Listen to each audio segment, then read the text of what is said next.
Paul Goldschmidt.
it's a game that I don't wanna play. Everything feels the same, like everything's okay. And I know that trials of the day, trials of the night, trials of the time, we get it right all the time. Say the right lines, sipping high times. Trials of the day lead to trials of the night. Trials will start to rearrange. Everything's about to change. Things are changing anyway. And I know. Start to rearrange. Everything's about to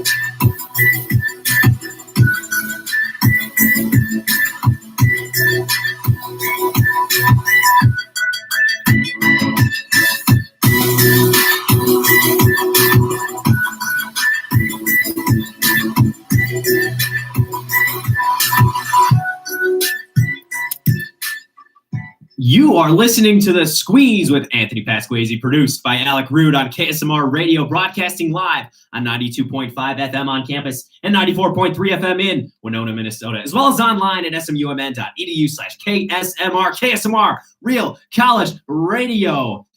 If you're listening on the YouTube stream, you're used to dead silence during breaks and such, but we had right there Trials by TMELSS, and TMELSS is a music group right here out of Winona. They contacted the station and they asked that we shared their music, and I was totally on board with that. We get to play some music during the break, some non-copyright music.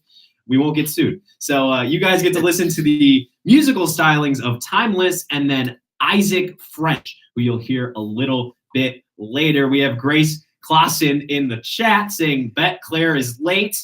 She wasn't late. She's actually 10 minutes early. We are having Claire and Teresa do their picks live in just a moment here at around 10:10. I decided for the last show of 2018 that we're going to make it a little bit of a trip down memory lane, having Claire and Teresa in studio, as well as Desmond and Andy Alleman coming in later in the show. They're both some OG guests that appeared on the freshman season of the Squeeze, and now we're here for our sophomore campaign, but all within the 2018 year. Very excited.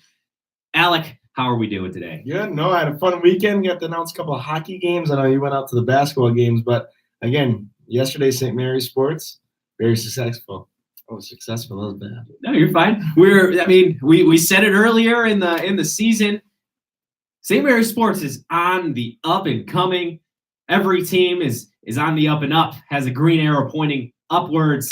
Girls basketball is the only team who lost yesterday, but they played a very good game against the Gustavus team. We got to remember women's basketball. Women's basketball team. I get in trouble saying girls on the live on the broadcast. So I apologize. Women's basketball had a very close game against Gustavus. Gustavus, a team that qualified for the national tournament last season. So again, quality losses don't necessarily exist, but if they did exist, that was a quality loss, followed by a men's victory. That was very fun to watch. We'll talk about that a little bit later in the show. James Cave, thank you so much for listening. He came up to me after the game yesterday and said some very kind words. So thank you so much for that. I mean, anytime either of us gets a compliment, I just think it reaffirms the fact that we're doing it. Just one compliment is amazing. So thank you so much to them, and thank you to everyone who's listening for the support of the Squeeze. It really does mean a lot. Just your one listen or view or anything, it means a ton. So thank you so much. So you said you broadcasted all 4 hockey games this weekend. I was in here on Friday, all 3 hockey games. I was in here on Friday because KSMR is now gonna broadcast the live stream of most St. Mary's sporting events, which is pretty cool. Yeah, really cool. No, it worked out pretty good, I think. Did you do intermission reports? I did. I did intermission reports. I did a little pregame show. I did some intermission reports. I don't know too much about hockey, so I'm not sure the quality of the intermission report, but it was a lot of fun. It felt like we were doing a professional little broadcast kind of thing, and I don't know if anybody was listening, but hey, if you're in your car, Matthew Klosky, one of the professors here, made a great point in the meeting, in the KSMR meeting last weekend. He said that he went to both games of the doubleheader against Concordia for basketball, and he didn't want to stay for the whole guys game because he was getting kind of tired, so he drove home, and he would have liked to be able to listen to the basketball game on the way home, and now we're gonna start to do that. So some pretty cool things happening here at the KSMR station, and we were two of the guys who really kind of brought life back into this station. So I'm happy to see a lot of things going on. We have multiple shows, more shows coming in 2019. KSMR is really picking up. I don't think we'll ever reach the heights of 670 The Score in Chicago, but hey, we're getting there for a university, for a university radio station with 3 microphones and no radio station manager, really. I think we're doing a good job. This is a student-run radio station here, KSMR at St. Mary's. And again, just thank you so much for listening. And here we go. This is the last show of 2018. Something happened this week, Alec. Something that I'm not sure I appreciate very much. And that is Paul Goldschmidt is a St. Louis Cardinal. For those of you who don't know who Paul Goldschmidt is, Claire and Teresa, do you know who Paul Goldschmidt is? No idea. Perfect. It's kind of like I'm talking to you guys right here. Paul Goldschmidt is a first baseman who now plays for the St. Louis Cardinals. He used to play for the Arizona Diamondbacks. He has a career OPS plus of 145, meaning that he is one of the most elite hitters in baseball. He has a career WAR of 40 in only 8 years of playing Major League Baseball. Absolutely incredible player. He's been in the top 3 in MVP voting 3 times in his career. He has 4 Gold Gloves, 4 Silver Sluggers, and has made the All-Star game every season for the last 6 seasons. Paul Goldschmidt is now in the NL Central, which drops the Platinum Glove winning, Silver Slug winning first baseman Anthony Rizzo down to 3rd best first baseman in the NL Central. It's got to be the most stacked position in baseball in one division. Joey Votto, Paul Goldschmidt, Anthony Rizzo. Yeah, I mean, that's really all you need. Pirates don't have anyone. Yeah, Pirates don't have anyone, and I guess Jesus Aguilar maybe for the Brewers. But those 3 players are elite talents, all-star talents, MVP talents, and the St. Louis Cardinals just got a heck of a lot better. I think Paul Goldschmidt's very underrated, too. With him being on Arizona, you don't hear like them talking a bunch. But again, he's been an MVP quite a bit, hasn't he? Or a couple of times. So he's never been an MVP. He's yet to be an MVP, but he's been in the race every season the last 5 years. Exactly. 30 home run guy, 100 RBI guy, Gold Glove award winning first baseman. And the Cardinals did not give anybody up off of their major league roster. Carson Kelly is the biggest name that they traded. They traded 3 top 100 prospects to the Diamondbacks. And a lot of people are saying the Diamondbacks won the trade because Paul Goldschmidt is only under control for 1 season. So the Cardinals are only going to get him for this year. And I don't think anybody wants to re-sign in St. Louis. It doesn't happen very often. But Carson Kelly, I was surprised to see his name in the deal. Yadier Molina pushing 44 years old, I think. Definitely near the end of his career. He has not been able to perform offensively in multiple seasons. And you just gave up your catcher of the future in Carson Kelly. So for this season, gosh, the Cardinals are scary. The NL, I mean, the Cubs window, if it wasn't closing last year already, it's pretty darn near closed at this point. The NL Central the last 3 seasons was one of the easiest divisions in baseball for the Cubs, and they only capitalized once. They only won 1 World Series. I'm a Cubs fan, and I loved that World Series, but I was expecting multiple championships out of this core and out of this team. I don't see it happening anymore. The Milwaukee Brewers got a lot better last season, as we saw, taking down the Cubs in the division title. And then the St. Louis Cardinals this season just added a 6-win MVP caliber player in Paul Goldschmidt. Oh, well, it's kind of rare that the Cardinals are doing bad. They're never used to being so good. Their fan base normally so good. So I feel like that's why they want him for that 1-year deal they really want the fan base to start believing in them. Yeah, I mean, that's a good point. Reinvigorate the fan base. And this team has a lot of good pieces. Marcelo Ozuna, they have a good starting rotation. And now they got their star. And their payroll situation is such that they could still go out and get Bryce Harper. Exactly. They're not really in the race that you hear about, but all that is that's just talk. I mean, none of it is truth. But gosh, if the Cardinals can go out and get Bryce Harper or Manny Machado, and they just had Paul Goldschmidt, that'd be nuts. I don't even think I want to watch baseball next year, because Paul Goldschmidt in 35 career games at Wrigley Field is batting with a 1.3 OPS. He's a Cub killer, and he was an Arizona Diamondback. Now he's a Cub killer as a Cardinal, so he's going to play the Cubs 19 times next season, and he's going to love playing in Wrigley Field, a place where he is just absolutely mashed in his career. Heisman talk.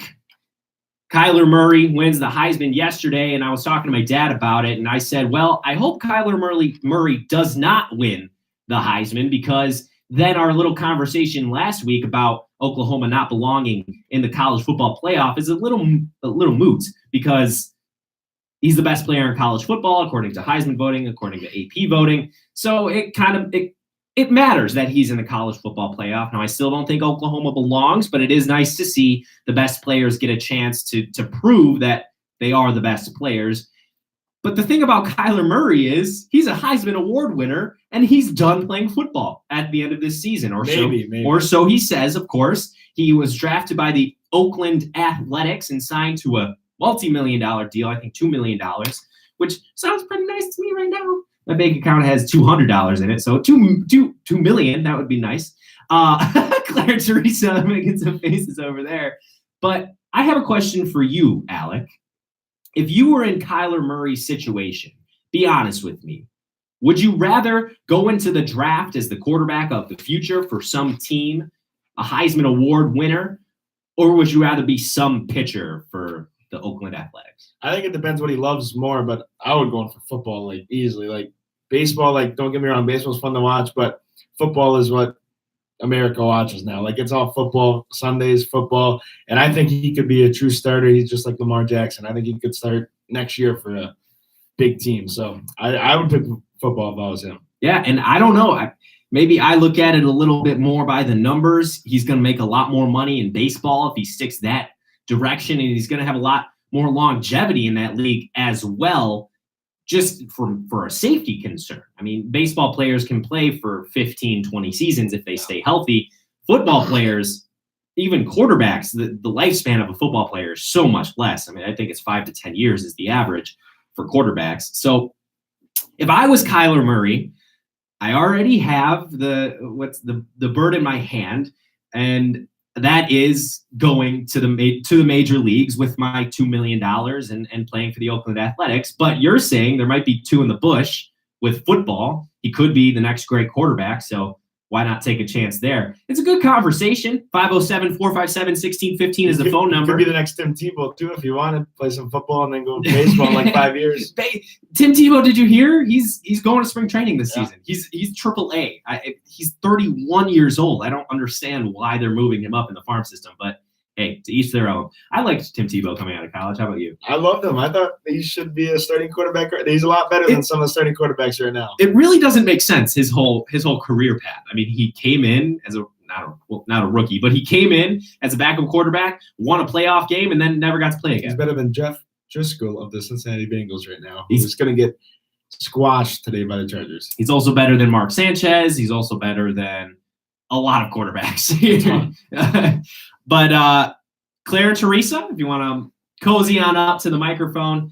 You were listening to The Squeeze with Anthony Pasquesi, produced by Alec Root on KSMR Radio, broadcasting live on 92.5 FM on campus and 94.3 FM in Winona, Minnesota, as well as online at smumn.edu/KSMR. KSMR, real college radio. These are the faces behind the voices of Claire and Teresa. Claire and Teresa, congrats. You had your best week of picks last weekend, going 6-2, taking us both down. Alec went 5 for 3, and I had my worst season thus far my worst week thus far this season, going 3-5.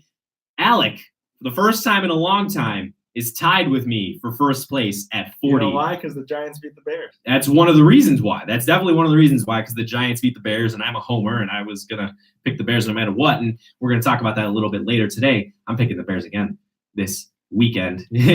Alec with the eye roll, you couldn't see it. But Claire and Teresa are now 500, so congrats. I think this may be the first time you're 500 since 0-0, so that's something. Yeah, 32-32.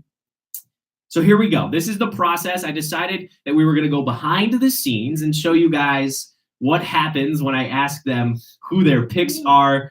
They've done extensive preparation work. They've looked at the statistics. They've looked at the standings. Heavy scouting reports. They're very prepared to pick these 8 games. Okay, guys, give us some insight into these 8 games right here. First one, Vikings at Seahawks. We like the Seahawks jerseys. Yes, those are the ones with like the neon green, right? Yeah. So definitely the Seahawks. Seahawks. Okay, Seahawks over the Vikings. Rams at Bears. Who would win in a fight?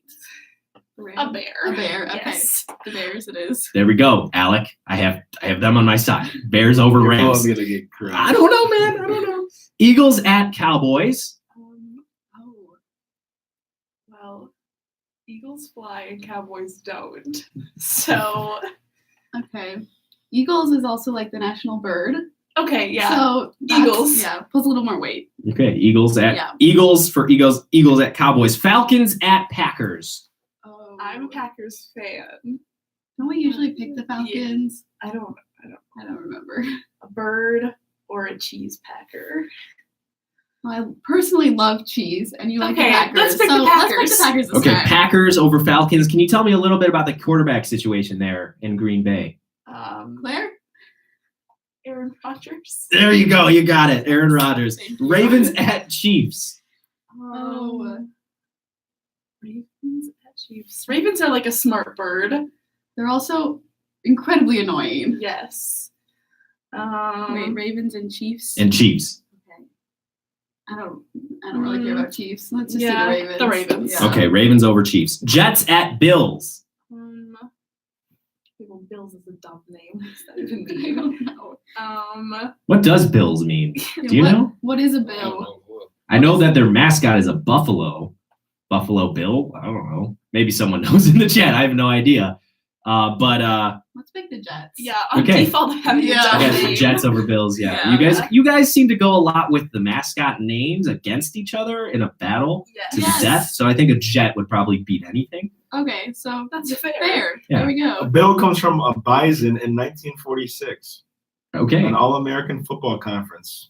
There you go. I don't know. So Still don't a really bison care. named Bill is why the, the Buffalo Bills are named the Buffalo Bills. We're sticking what- with the Jets. What came from Buffalo? You eat it. It tastes very good. A wing? What? Eh, what? A buffalo wing. Buffalo Oh. Wild Wings. There you There we Oh, I go. go. didn't actually notice from there. Now, I don't know about the actual company Buffalo Wild Wings, but the physical buffalo wing comes from Buffalo. That makes sense. Well, that would make sense since it's called Buffalo. There you go. Wings. See, you learn something new every day. Lions at Cardinals. Well, if we're doing a fight, the Lions would definitely but win. roll cards. Right. So, let's, Oh, our loyalties are tied. I know. Um. I feel like we have to go Cardinals. Yeah. Okay. Yeah. Cardinals. Okay, Cardinals over Lions. That would be a fun battle. I don't know. What would win? 100 Cardinals versus 1 Lion, or Well, what? Cardinals can fly Right, away. so, like, They could probably peck the eyes out of a. Right. yeah. Cardinals are mean birds. Yeah. Yeah, I mean, have you ever seen a male cardinal just? No. Okay. Bengals at Chargers. Oh, Alex said something about one of them getting destroyed, but I don't remember who it was. Why? How do you even remember that? I did not listen to anything. Great, you're on a sports radio show, sitting next to the 2 sports radio hosts and not listening to a word. No, I was trying to listen. I just didn't understand. Yeah, that nothing was really what it Over our was. head. Okay, Bengals versus the Chargers. Again, dumb mascots. So Charger. Like a horse? I don't know. Isn't it a horse? No, I Oh, mean, did we all of discuss their- this last week. Yeah, Alec, producer Alec, look it up. And then a Bengal's a tiger. So tigers are pretty tough. Oh, Right. I think Chargers it's like a lightning bolt. I think they have. Yeah, their logo's a lightning bolt. Oh, well, that's It probably dumb. it probably has something to do with a Zeus. horse. Wow. So now we're doing God versus a tiger. Jeez. God. Alec, you're killing us here. Nothing. You can't find anything. Okay, so Bengals over I Chargers. think then we go Bengals. Bengals. Yeah. Yeah. Tiger over a lightning bolt. Great job. Thank you so much for coming in. And how excited are you for break? I'm very Very excited. excited. Yeah, are you is finals kind of messing with you just as much as it's messing with me? Yes. Yeah, I think we can all relate. So Yeah. 507-457-1615 is the phone number. You're listening to The Squeeze. We're going to send it to break right here, and then right after the break, Alec and I are going to share our picks. I got something. Here we go. All right, the Chargers name came from a AFL franchise for Los Angeles because this guy liked the name because the fans were yelling "charge" and sounding the Bugle at Dodger Stadium and at USC games.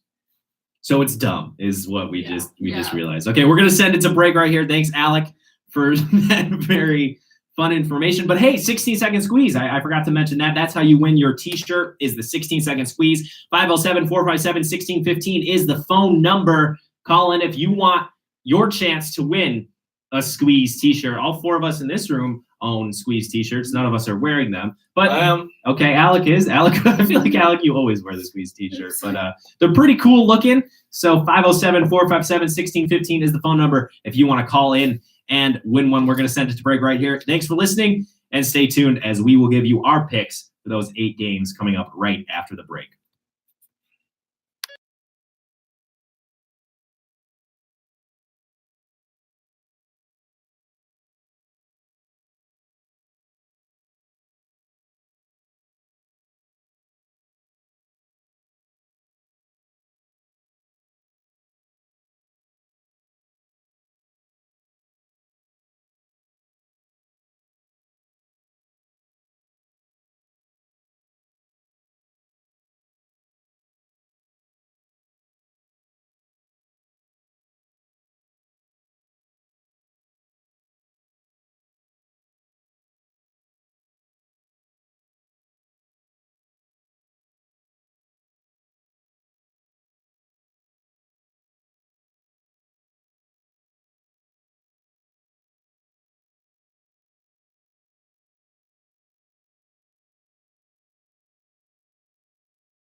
You are listening to The Squeeze with Anthony Pasquesi, produced by Alec Rood on KSMR Radio, broadcasting live on 92.5 FM on campus, and translator K232CZ 94.3 FM in Winona, Minnesota, as well as online at smumn.edu/KSMR. KSMR, real college radio. So I didn't write down Claire and Teresa's pick, so let's see if we can figure it out. Vikings at Seahawks. They picked the Seahawks. Yeah. Then they picked the Bears over the Rams, surprisingly. They picked the Eagles over the Cowboys. They picked the Packers over the Falcons, the Ravens over the Chiefs. These are some surprising picks. They picked the Bills. Jets over the Bills. No, they picked the Jets, remember, because the Jets can kill anything. They picked the Lions over the Cardinals. No, they picked the Cardinals. Cardinals over the Lions. And then they picked the Bengals over the Chargers. So they went 6-2 last weekend. With these picks, I wouldn't be surprised if they go 2-6. But we'll have to see. But before we get to the picks, we have Grace calling in for the 16-second squeeze. Grace, how are you doing here today? I'm even better now that I'm on the show. Oh, that's awesome. Thank you so much for tuning in, and thanks for calling in. This is your chance to win a Squeeze t-shirt. Who do you want to go up against? You want to go up against Katie, Teresa, or yours truly, Anthony? Teresa. You want to go up against Teresa. Okay. So the name of the game is saying as many things as you can in 16 seconds. I don't know if you've heard the game before, but I'm going to tell you to name as many somethings in 16 seconds as you can. At that point, you will begin to list off as many things as you can. Do you understand? Yes. Okay, awesome. So you have 16 seconds to name as many countries as you can. Countries in 3, 2, 1, go. Okay, we have America, Canada, or United States of America, Canada, Mexico, Guatemala, Belize, Brazil, Portugal, Spain, Britain, Scotland, Wales, France, Macedonia, Greece. Okay, Russia, that's. Ukraine. I'm gonna stop you at Greece. Holy cow! I counted 1, 2, 3, 4, 5, 6, 7, 8, 9, 10, 11, 12, 13. Yeah. And she had 2 more lined right up. Thanks for calling in, Grace. Stay tuned to see if you won the Squeeze t-shirt. Thank you. Okay, have a great one. Fast. Holy Toledo. That might be a world record for squeeze, for 16-second squeeze. That was 13 countries in 16 seconds. That, my friends, was impressive. Teresa had 16 seconds to name as many countries as she could. Let's see how Teresa did. Rome, Germany, Italy, Ukraine, Pakistan, Chile, Russia, Egypt. What other ones? America. Okay, well, she said America twice. Are we going to count America, even though it's United States of America? Can we give her that? Wait, you say countries? Yeah, countries. So no. Yeah, so Okay, we're going to give her 7, but then I also heard her say Rome, which is not a country. yeah. She may have meant the Vatican or Italy. So I think we have to give her 6. So that's 6 for Teresa and 13 for Grace. So congrats, Grace. Things are looking very good for you right now. That's a +7 for Grace. Wow. That might be the highest score. That might be the highest score that we've ever had on the 16-second squeeze. Things are looking great for you, Grace. Thanks for tuning in. Stay tuned to see if you do end up winning that squeeze t-shirt. But now we get down to business. Alec, things are getting this is actually this in the playoffs and our first week back are going to be the last weeks of the picks. So we're tied up this week and the next week after break is going to be the deciding factor. So this may be the biggest week that you have to complete the comeback over me. Are we going to do a bet? Do you want to do a bet? We're squared away. We're both at 500. Oh, I'm always in for bets. Now, of course, no money because we're both NCAA athletes, and I don't want to lose my eligibility any more than you want to lose your eligibility. So it's going to have to be an embarrassing bet. Something, I don't know, maybe running shirtless through the rack during team practices. Jeez, Do you want to do snow angels in the snow without a shirt on? I like that one. You like that one? Okay, so maybe we'll go, but we have to do it somewhere where people are going to see it. Also, the snow right now is really icy. It's not very fluffy snow. It's pretty icy I snow. feel like we should think about this. No, because the last time we thought about it for too long and then we never ended up doing it. So we have to do it this time if we want people to actually enjoy our bets. I'm looking up good bets that don't involve money. Uh-oh, this might be dangerous. Looking this up on the internet. I don't know around campus though what we could. I was going to say streak at a basketball game, but I think we both lose That would be our. bad. We might both lose our play-by-play credentials there. Or eat something. Eat something. Oh, that's not bad. What's a food that you absolutely hate eating? Tomatoes. Oh no, then no. Tomatoes are fine, but I guess I hate cheese. Why do you hate tomatoes? What's wrong with tomatoes? I just don't like them. I don't know. Okay. Black olives, I hate the most. You have the what? Black olives? What's wrong with black olives? I get Not good. whatever. Okay, let's get to the picks before people start not listening. Okay, so Vikings at Seahawks. I'll take the Seahawks, sadly, being a Vikings fan. But again, I've chosen the Vikings a couple weeks, and they disappointed me, and it's in Seattle. If it was in Minnesota, I'd take Minnesota, but I'll take Seattle. Rams at Bears. Rams for sure. Eagles at Cowboys. I'll take the Cowboys winning that one. That's going to be a very fun game. I'm kind of sick of people saying game of the week, though, when they're barely over 500. They just love the Cowboys do America. I'll take the Falcons over the Packers. I just think the Packers are not playing good. I think the Falcons are going to come out hot. Matt Ryan will have a big day. Chiefs will defeat the Ravens. Bills at Jets. I think Josh Allen will have a big day. The Jets offense is just brutal. I'll take the Cardinals over the Lions. That should be kind of an interesting game. And then Chargers over the Bengals. Again, Chargers are my AFC team. I like watching them. Love Phillip Rivers. I think the Chargers defense, hopefully for my fantasy team, are going to have a big day. So I think the Chargers beating the Bengals. Okay, and that was a big one for you. The refs were on your side. Did you pay them off last week when you were watching the Steelers-Chargers game? I was watching and I was jumping up. There were a couple missed calls there. And Cody Michaels has been on the show once before. He's my assistant track coach here at St. Mary's, and he is a huge Steelers fan. He was live tweeting the whole game, and he was not happy about that one. A few blown calls, a missed false start call that I saw, a missed block back, on the punt return for a touchdown. So I think you may have paid off the refs.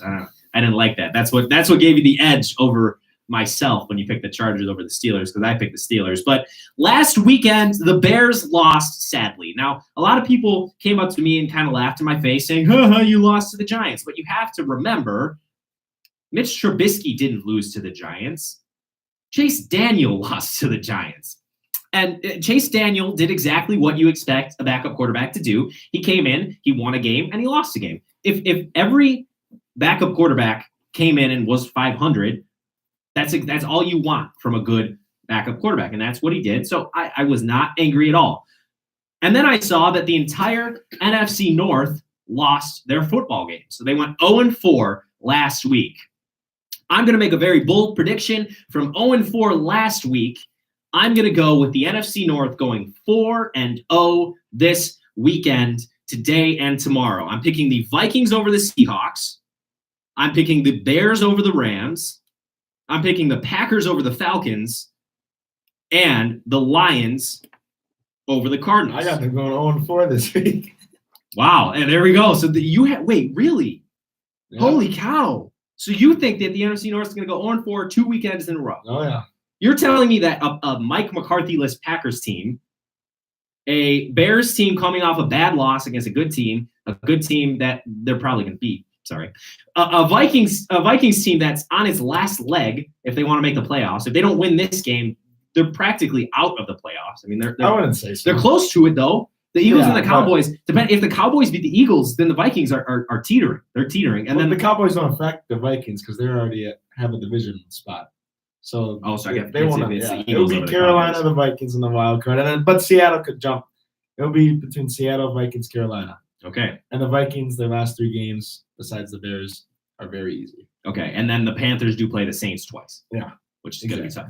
So I have the NFC North going 4-0. You have the NFC North going 0-4. That could be the season for both of us. So I really hope the NFC North wins all their games this weekend. I have the Cowboys over the Eagles because the Cowboys are at home. I have I'm actually going Ravens over Chiefs. I really liked the way that the Raiders played against the Chiefs last weekend. They only lost by a touchdown. And they played really good defense. Now, the Ravens have a really good defense. The Oakland Raiders do not. So I think the Ravens are going to see what the Raiders did, and they're going to utilize that to their advantage. I would not be surprised if the Ravens walk into Arrowhead Stadium and take that win. And then I have the Bills over the Jets. I'm hoping for another snow bowl. I don't know what the forecast is in Buffalo today, but wouldn't that be awesome? Remember last year? Yeah. What was that Shady running through the snow in his red uniform? And then I have the Chargers over the Bengals. The Chargers are your AFC team, and I'm starting to believe in them too. Early in the season, I thought the Chiefs were the cream of the crop in the AFC. No longer. I think the Chargers could win the whole AFC if they keep going. They're only 1 game out of it. They definitely could. 507-457-1615. That was our last week of regular season picks in the NFL. This one is practically for all the marbles. I mean, if I go 4-0 and you go 0-4 in those 4 games, it's going to be pretty hard to make that up in the playoffs. Exactly. Yeah. So now we need to think of a bet. Maybe Des and Andy, who are going to come in just a couple of minutes, can help us decide that bet. Now, Des and Andy are both athletes here at St. Mary's. They both run track. Des is a jumper just like myself. Andy is a sprinter. But we're not really going to talk about track because, let's be honest, who really gives a crap about track and field. We're just going to talk some sports. We're going to talk some shop here on the Squeeze. They're two very good friends of the show. They've each been on multiple times. They're very good friends of myself. I'm very excited to have them on in just one moment. But before that, we're going to talk about men's basketball at St. Mary's. Eli Cave, have yourself a day. Eli Cave finished the first half, with 2 points. Alec, do you know how many points he finished with? 29? Woo! 29 points.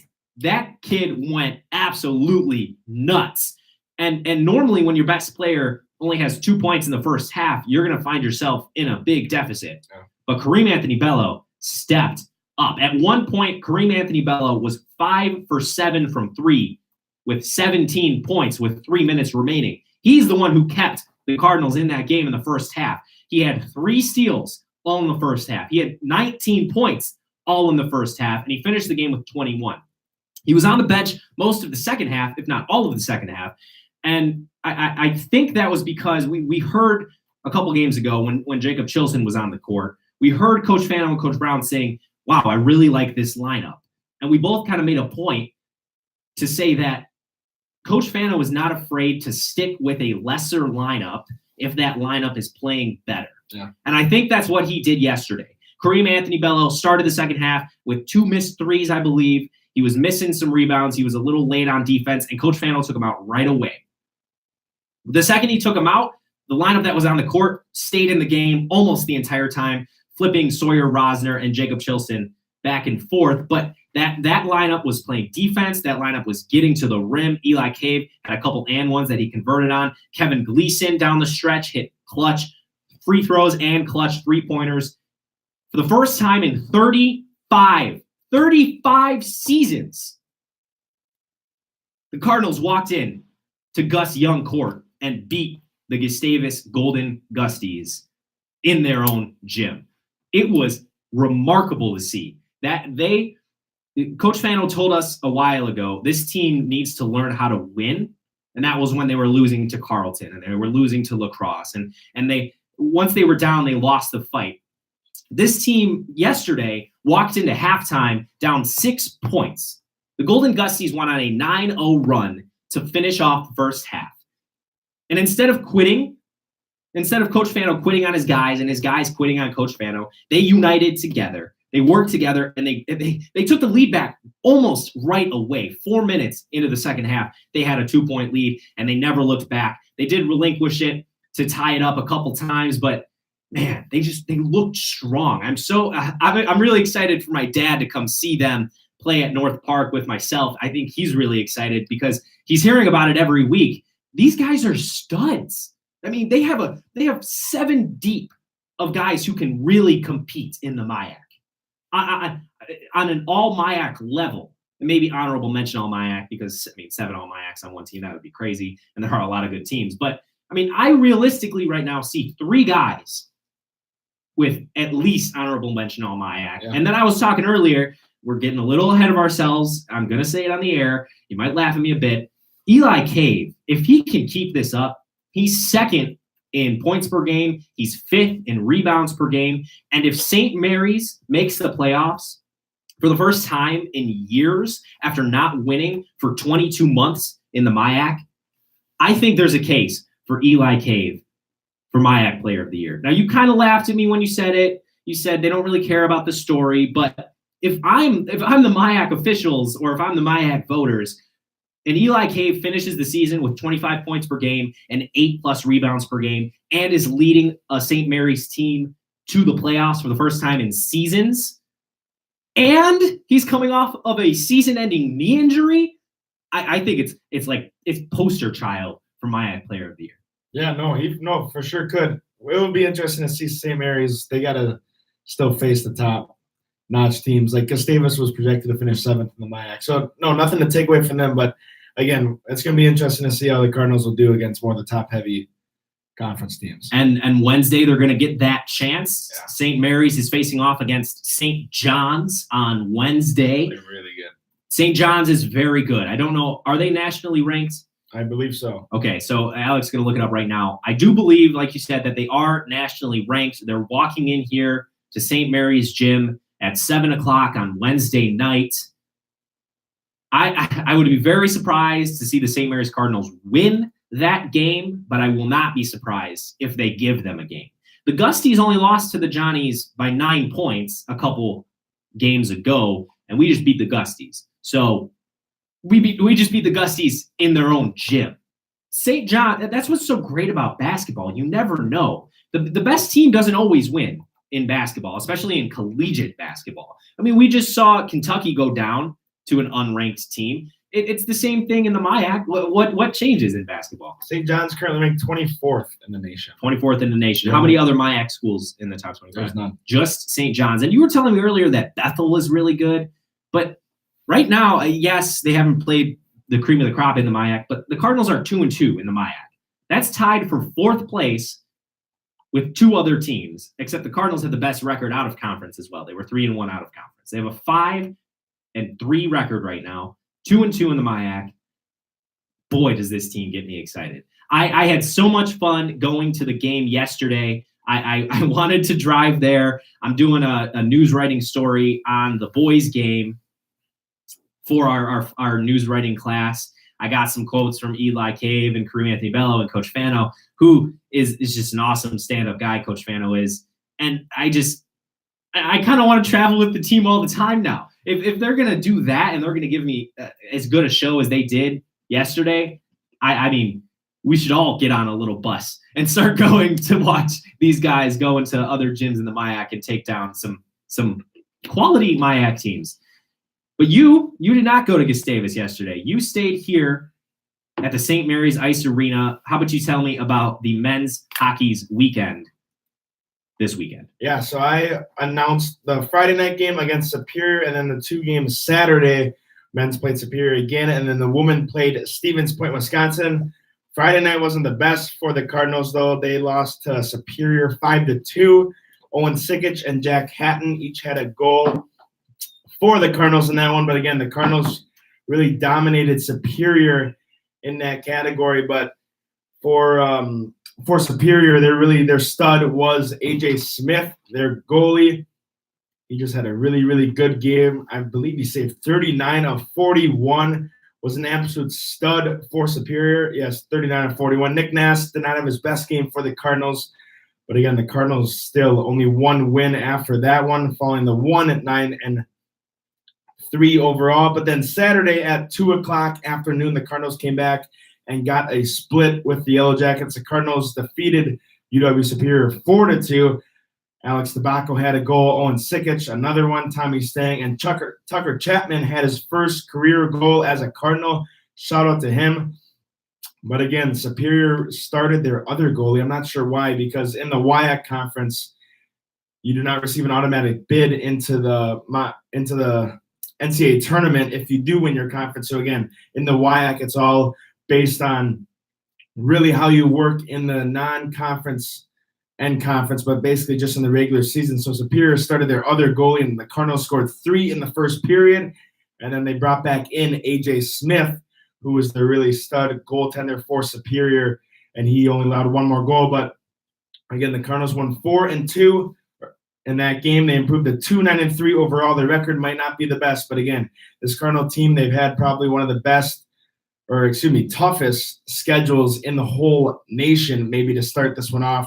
They played the first-ranked team in the nation, the 10th-ranked team, the 9th-ranked team, the 6th-ranked team. So again, the Cardinals, they really have been competing hard and look to get back. January 11th is their next home game against Concordia College, so over a month off they will have for the Christmas break. They'll take Concordia College, take on them. They're in the lead of the MIAC conference right now, and then they'll play at home against Stout on Thursday, kind of an odd Thursday game there before the Cardinals finish out with 4 series against Gustavus, Bethel, Hamlin, and St. Olaf. And then last night, the women's hockey team actually came away with a huge victory. It was kind of interesting. The women's hockey team only dressed 9 forwards and 5 defensemen. There was like 6 healthy scratches, but the Cardinals came away with a 3-0 victory, improved to 4 and 6 overall. Lauren Folker had her first career goal. Big shout out to her. It was fun to watch her get her first career goal. And then Caroline Kraska and Natalie Ryan. Natalie Ryan just had a hot streak in this season. The junior defenseman, also one of the captains for the Cardinal team, just playing unbelievable. And then a big shout out to Ari Ziakis. She had her first career shutout for the Cardinals with Ashley Corcoran being hurt. She's in our sports management class, so it's tough to see her hurt for her senior season. But she saved all 24 shots, was Ziakis. And then the Cardinals pulled away with a 3-0 victory. And then the Cardinals will have also a month off, and they'll play Stevens Point actually again on January 4th in the Stevens Point tournament, and then play against Marion on January 5th in the same tournament as well. But again, men's hockey and women's hockey won 2 out of 3 total in this weekend. But again, these two teams, they have a good shot at making the playoffs as well. They'll probably be right on that border of that 6th spot, both the teams will. And thank you so much, Alec, for that hockey report. 507-457-1615 is the phone number.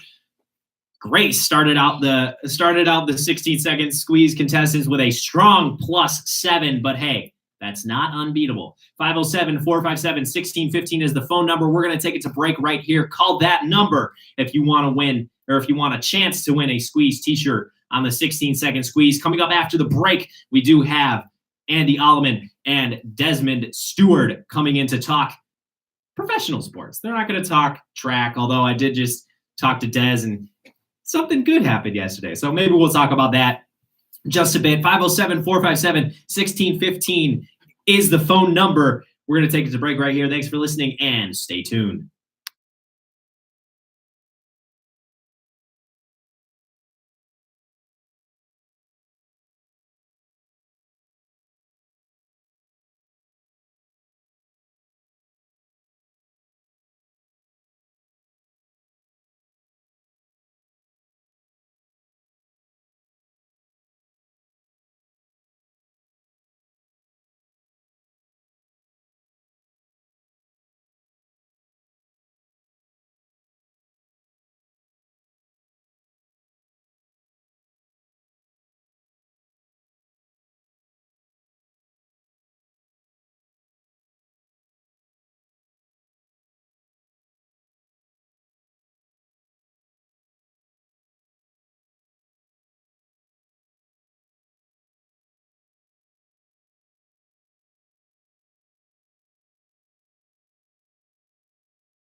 Remember the front 4 as well. You are listening to The Squeeze with Anthony Pasquazi, produced by Alec Rude on KSMR Radio, broadcasting live on 92.5 FM on campus and 94.3 FM in Winona, Minnesota, as well as online at smumn.edu/KSMR. KSMR, Real College Radio. If you're watching on YouTube, you see the beautiful faces of Desmond and Andy. Thank you both for coming in. Talked about it a little bit earlier. You guys are both track athletes here at SMU. You're both seniors. So you've been around the block a couple times here with SMU Athletics. How exciting is it that this men's basketball team and the women's basketball team are both very good?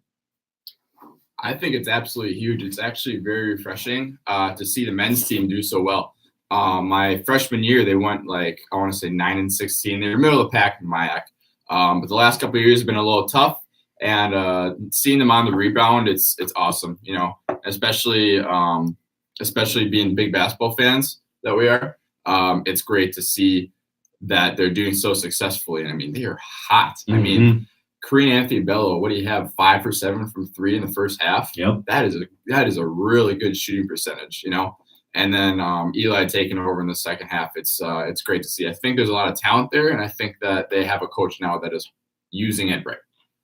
Yeah, definitely. Yeah, I mean, I agree with everything Andy's saying, just like which all of us can attest to. We are every year you hear new recruits, we got new people, we're going to be better, we're going to be this, we're going to be that, and we hear it every year, and it doesn't exactly live up to that hype. But this year, it seems like they're living up to the hype. So I'm hyped to go to games. I'm very happy for them. And those freshmen are big contributors so far this season. Caden Freely did not have the best game yesterday, but he is a stud. And then Jacob Chilson is a lockdown defender. Caden Freely actually had 2 blocks yesterday, but those freshmen are a big part of this rotation. Coach Fano uses 8 to 9 players a game, and they're in it a lot. Also, you guys are seniors, so you probably know the only senior on this basketball team. How have you talked to him about being the only senior on the basketball team? I mean, I talked to him a little bit over the summer, just because we spent some time over the summer, but no, nothing too intimate, anything like that. But I mean, I'm sure he's just happy that his team's doing well. Yeah, and it's got to kind of feel cool for the rest of the team knowing that they're only going to lose one guy. Yeah. I mean, Eli Cave's only a sophomore. Anthony Bello's only a sophomore. Jacob Bailey, sophomore. Freely, Chilson, freshman. And even Kevin Gleason, their starting point guard, he's only a junior. So, I got to slow my roll a little bit. I'm getting a little ahead of myself. But this team is going to be very good. They're already very good right now. I will mention the women's team is also having a very nice year. year. Absolutely. They have Brandy just got back from her ankle injury. This weekend, she had a double-double. She threw down, I want to say, 15 and 13. Mm-hmm. And then they're going to be getting Abby Winter back around Christmas break. I know she would get some minutes. And you look at them, and they're so young, too. I mean, they have Kirsten. I see the lineups, and you have Kirsten Keefe as a starting point guard. She's a senior. And then other than that, everyone's an underclassman. And I know you have Brooklyn Paulson, and she's really having a great year. I think that she's a consistent double-figure scorer. And you look at just the depth. They seem that they can send they can send waves of players, really good players at you. And I think that'll be something that's going to be really important going ahead in the season to make sure everyone's fresh for that late season run. Yeah, and this season for them is a big one because just as the boys have only one senior graduating this year, last year they only graduated one senior. Now, of course, Lex Huseman was amazing, and she was one of, if not the best player on that team last season. But where one shooter leaves, another can take her place. And Brooklyn Paulson, the freshman, she can shoot. She is that 3-point marksman that to replace Alexi Huseman, and she's been very impressive. So enough about SMU. Actually, one more thing about SMU sports. I walked out in the hallway there, and I wanted to talk to Dez. He had a meet yesterday at Minnesota State. I didn't realize how close Gustavus and Minnesota State were. Yeah. So I probably could have walked in or stopped by and watched you jump, but I didn't. I'm sorry. I was watching some hoops. But Desmond, for now the second weekend in a row, PR'd, which is personal record in the long jump for indoor with a 680. What's your PR outdoor? I think my PR outdoor is around 680. There you go. So it may be a literal lifetime PR in indoor, which is crazy because not many people jump further indoor than outdoors. Don't ask me why. I don't really know why. But Desmond, you're in phenomenal shape. I want to say so myself. I'm sure Andy can agree. But You worked hard this summer. I can tell you're working hard every day in practice, and I just want to congratulate you on the early season PRs, the early season success. I mean, once those MIAC standings come out at the end of Christmas break, I wouldn't be surprised to see you up there at the top in both long jump and triple jump. So I hope you continue your success. Same. And I hope I can you can share it a little bit. That'd be nice. Absolutely. Yeah. Cut a little chip off for me or something. That would be nice. But you guys are both Wisconsinites. You're from Milwaukee. You're from Western Wisconsin. Western Wisconsin. So let's talk about the Bucks first. Oh, yes, absolutely. Are the Bucks still in first place? They are now second. They're third now after we lost to the Warriors. Yes. Okay. We're looking good. So I know that you've seen the pictures, but Giannis, when he came into the league, was what, 6'9"? I think he was like 180. 180. Yeah. So he weighed less than I do. Which is sad to say for me because he was 6'9" and I'm 6 foot. But now he is 6'11". 240. He's like, 240. And he looks like he's scary. He's literally scary. So, I mean, as athletes, can you look at him and say to yourselves, man, how hard does he work compared to how hard I work? Well, how I look at it is this is his job. I mean, this is That's how true. He's making his money. So he's going to invest a lot in his body. I mean, you look at some of the numbers out there. I know LeBron James invests, I want to say almost millions in his body in the offseason. So I'm imagining that Giannis is putting in a lot of money and time into what his craft and what he's doing. I will also add that his 2K rating, his rookie season was a 60, and it's currently at a 94 now. Yeah. Holy cow. And, I mean, MVP season. Yeah. Yeah, definitely. And leading the Bucks to the third seed in the East and only getting better, I think. I will say, though, how many years are left on his contract? Not many. 3 or 2. 3, yeah, I think it's 2 or 3. You think it's 3? I think it's 3. Okay. The last time I looked it up, I think it was 2. 2? Yeah. So are you a little bit worried that you guys might not be able to see the fruition of Giannis bringing a title to Milwaukee? I mean, yes and no. I say I'm not worried depending on how we do these next 2 years. If we go far in the playoffs, if you don't do the usual, one and done, we get to the first round, leave. If we get far, I think he stays. But if nothing happens, if nothing changes, something kind of like the Rodgers situation, if our best player, we don't do what we need to do to make him happy, then yes, he's going to leave. But as tweeted by Giannis, he's never leaving. Well, I mean, as also tweeted by Kevin Durant and LeBron James and just about every other. I think there's a really interesting take on this is that you see he has turned down workouts from LeBron James, Kevin Durant, and Carmelo Anthony this offseason. And how I see that is he's not all about this big buddy system that's in the NBA nowadays where everyone wants to team up with everyone and they want to win championships together. I think he wants to be a little more independent. And you look at his family type and they're all really close, tight knit. They have roots in Milwaukee now. They've been there since 2013. I think that he's a homebody, and I don't think he's all about that big lights in the Hollywood or Broadway kind of lifestyle. I think he's more of a low-key guy. So I think that's something that could play into it too. I think that and he has a little brother actually that's currently in the system of the Wisconsin high schools. He's playing for Dominican High School, which is a private school out in Milwaukee. So I think that that's something that's definitely going to play into it. Chicago's only an hour and a half away from Milwaukee, so relax. Hey, did you see what happened to the Bulls last night? Yeah, they got booed off. They lost 56 by 56 points, 133 to 70. Let me do my math. 77. 56. No, 76. 56. Whatever. 76. On-air math is never a good decision. But they got booed off the court at the United Center. Jim Boylan is their new head coach. Ever heard of him? Nope. Yeah, I hadn't heard of him either. Fred Hoiberg never even had a chance to make that team good. The entire time he was there, they were hurt. I mean, Lauri Markkanen was hurt. Yeah. Bobby Portis was hurt. Last year, Nikola Mirotic was hurt. Chris Dunn has been injured. So do you think he had a fair shake? I mean, I don't think he did.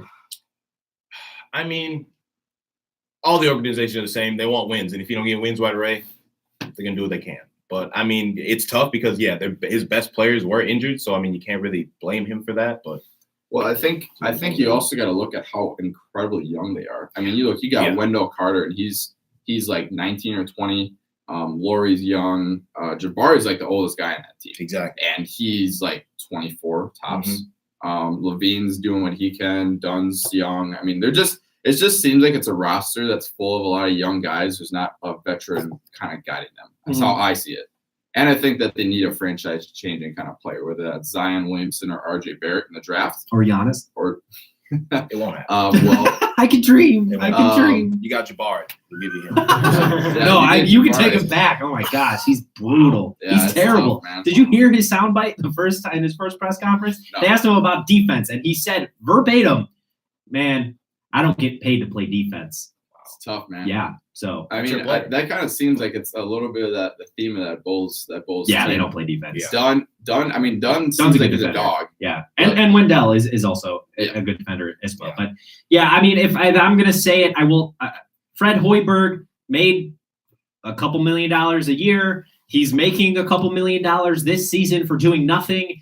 If he just doesn't get another job and he just chills in his little Hinsdale, Illinois mansion, I think he can enjoy his life. He's going to have any college job he wants, practically. And he did not do a bad job of coaching this team. I think he was treated unfairly. And Alec, you might have an opinion, but I mean, if you put yourself in Fred Hoiberg's shoes, what else would you have done differently? I mean, it's also up to the management's job of bringing in players too. And if Exactly. you have such a young roster, at least try and get in some veteran leadership. I mean, I don't know. I haven't followed them incredibly closely, but it's not like they have someone like a Jamal Crawford or someone like that that's been around the league and knows it and can offer advice and stability to the young roster. So I think that's something that I think was a big thing that they were lacking Yeah, these last You couple only of years. best the other Lopez, isn't it? it's the other Lopez. That's tough. The Yeah, other the bad Lopez, one. too. I'm Yeah, we sorry. got the bad one. We do have the Sorry. bad one. He also doesn't play very often. He's scrappy. Tough. He's scrappy. He is scrappy. He's a scrappy guy. Tough. Yeah, you keep saying tough. Yeah, Tough, that's man. about, you could say Bulls 5-22 or whatever they are. Tough. That's literally. Dude, it was all D Rose. It They- was all- They didn't go with D Rose. Yeah. No, You see, I will. on. Sixth I man can of the year. counter with Sixth that. man of the year. I can counter with that though. When he was out though, they had a lockdown defense. Yeah, they The did. last They had couple Tom years. Thibodeau. Joe Keane, Yeah, Todd true. Gibson, Lil Dang. Yeah, that They team had a was solid amazing. roster. Those teams were fun. Those teams were fun to watch. They were the only teams that could Yeah. even compete with Exactly. LeBron and the Exactly. Miami Yeah. Heat. I'm telling you, if they get an RJ Barrett in there, I think that's a really big hole for them. Is that 3 position, that small Yeah. forward. Is that the plan? Are you guys They- in the tank? They are taking right now. They are Yeah, taking right now yeah, for the second year in a row. Really early. Yeah, they chose it really early. There's a fun thing going around Chicago sports media. At the end of the Bears season, the Bears are 8-4 right now, which means they have 4 more games. At the end of the Bears season, who will have more wins? The Bears or the Bulls? The Bulls have 5 wins right now, and they have 6. they have 6 wins right now, and they have 12 games left until that point. So There's no. in your mind, who's going to have more wins? The Bears with 4 games left with a possible of 12, or the Bulls with 12 games left for a possible of 18 wins? Who's going to have more wins? Oh, Who do the Bears play? I didn't know. Yeah. The Bears play Niners. the Rams this weekend. Tough. the I don't know Niners. about that one. The Rams this weekend, then the Niners, then the Packers, and then the Vikings. Niners and Viking are away. Packers and Rams are at home. I I could see him winning all 4. Trubisky's. I think Trubisky, when he gets back, he's gonna give him that boost they needed. He will be They back needed, tonight. They He will be needed back that. tonight. They needed that last weekend. They did. And I mean, they nearly. But won. give me the that answer. was a thrilling game. Who's gonna win? Oh, Who's the gonna Bears. have more? You It's think the Bears are gonna Bears, have more yeah. wins? I think How no doubt. sad is that? That's Now, tough. now let's add in the Blackhawks too. The Blackhawks have 6 wins. But it's close to that. They have 6 wins. Might be a So, little more. so combined, the Blackhawks and Bulls have Blackhawks have as 9. many. They have 9 wins. So combined, they have 15 wins this season. The Bears technically had a chance to win 15 games and are only going to probably win 10. So they in 30 less games, the Bears have 2 less losses than the Blackhawks and the Bulls combined. How sad is that for Chicago Hey sports? man, you go through those stretches sometimes. It's just how it is. Yeah, You know? absolutely. As a Milwaukee fan, as Yeah, Wisconsin sports fans, we had to endure years of Brewers and Bucks games where Yep. they were bad, and we had Yep. the Packers, so it softened it And now, obviously, the it's a Packers big on shift. downswing. Yeah, It's a- now the Brewers are good, the Bucks are good, and the trade-off. Packers are just Not good. So speaking of the Packers, another coach firing. I bet you guys are probably happy about that. I want to ask your opinion after I talk. But Mike McCarthy, in my mind, held Aaron Rodgers back for the last 8 seasons. He only got him 1 Super Bowl. If anyone who tells me, he's a Super Bowl winning coach, he's great. No, he won 1 Super Bowl with the greatest quarterback in the history of quarterbacks. You want to go first? I'm glad Mike's gone. Okay. Mike's gone. It's on this. I think when you look at it, I've been doing a lot of research on this because it just, as a Packer fan, it's just so hard to kind of process why they've been struggling the last couple of years. And they've only won, even when they did have decent seasons, I mean, they only won 10 games. And you look at the New England Patriots out East, and they have a consistently good coach and quarterback, and they've been dominating that side of the conference for years. So I think when you look at it, it's not just Mike McCarthy, though. Some of it is on injuries, and some of it is on Aaron Rodgers. I will say that he deserves criticism as well because hard to believe. Yeah, well, he has a very particular playing style. He likes to kind of do it Sandlot style, where he runs around, he's trying to make things happen, and that the wide receivers need time to adjust to that. So you look at all our really successful wide receivers. Jordy Nelson had a couple of years where he was kind of sitting and learning behind other guys. Same with Randall Cobb, same with Geronimo Allison, and now those guys are injured, and you have 2 rookies out there that don't know the offense as well. They don't know his tendencies. So that plays into it because we've had injuries there. Obviously, his play calling has played into it, and holding Aaron Jones back, our stud running back, for the first couple games of the year. And also, there's been plays that I've seen where Aaron Rodgers is just like, the play calling is good. There is a play against the Miami Dolphins where we had Devontae Adams in the backfield. And you can look it up. And he was matched up on a linebacker on 4th and 2. And then that's an easy throw.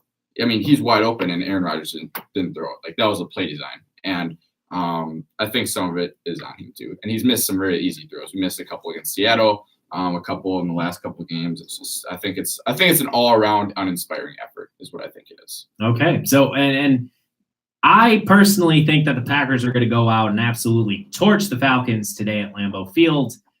I think that what you're talking about, that Sandlot play style of Aaron Rodgers, doesn't always work, but that's because he's been disengaged, in my opinion. It's an outsider's opinion, but he's been disengaged for a while because he didn't get along with Mike McCarthy. Now he has a new coach who's practically probably going to be a yes man. I mean, he's only an interim, so he's not a head coach. He's an interim head coach. I think Aaron Rodgers is going to have free reign of this offense, and I think you two are going to really like what you see. Oh, yeah. I hope so, man. I for his sake, because I mean, this is it. This is what he wanted. He wanted Mike McCarthy out. Then this is what he gets. And if he's not going to deliver, I think he deserves a lot of criticism these next 4 weeks if they're still not winning. Yeah, no, I like you're talking about the short passes too. Like, even the 5-yard passes you see from Rodgers, like, it's terrible. Well, there was a certain instance, a critical point in the game against Seattle, and Mike McCarthy gets a lot of criticism for punting on 4th and 2, I want to say, with like 5 minutes left, and we got the ball back. Aaron Rodgers had like a pass on that 3rd and 2 where it was straight at the feet of Marquez Valdes-Scantling, and he flat out missed him. I mean, he was open. It would have been a little out route. It's a throw he's made millions of times, and I have no explanation for why he missed it. So I have a question for both of you, and you're both Packers fans. Aaron Rodgers is 34. He might be 35. He's 34. He's 34. Yep. Not everybody's Tom Brady. More often than not, people start to decline when they turn 34, quarterbacks especially. What are the odds that, I mean, in your opinion, as Packers fans, what are the odds that Aaron Rodgers is on a decline and is never going to get back to his peak ever again? What are the odds of that? I mean, the thing that Brady has, he's always had the line. He never gets hit constantly. Rodgers is always getting hit. Yeah. So if we fix the line, he'll stay longer. But yeah, I get it. Because not every 34-year-old, especially at a quarterback, is going to be good, but it depends on how we protect him. Well, you look at Drew Brees down in New Orleans. Dude's 39.